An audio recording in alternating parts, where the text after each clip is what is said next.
Xoş gördük mənim gözəl xalqım.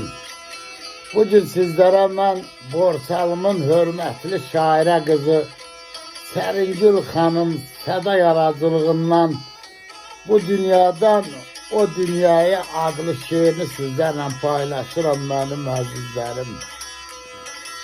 Şairə bacım yazır ki, nə bir yol var, nə körpü var. Bu dünyadan o dünyaya geden çoktu, gelen yoktu. Bu dünyadan o dünyaya yadda kalar yaxşı yaman, danışılar zaman zaman. Temiz gedek ey yaradan, bu dünyadan o dünyaya. Önümüzde hakkın yolu, incitmeyek sağı solu, gedek eli savab dolu, bu dünyadan o dünyaya.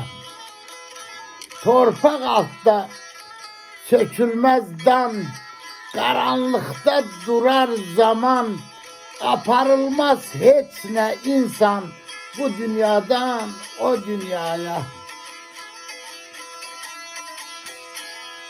Derdin dili cadar cadar, eyler kalbi kabar kabar, keçirilmez devlet ne var, bu dünyadan o dünyaya.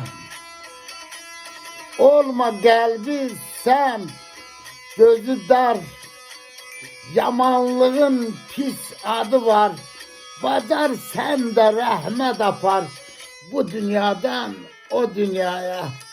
Səringüləm əhdinə düz, qəlbə dəyən demədim söz, yol almışam ey canım döz, bu dünyadan o dünyaya, bu dünyadan o dünyaya.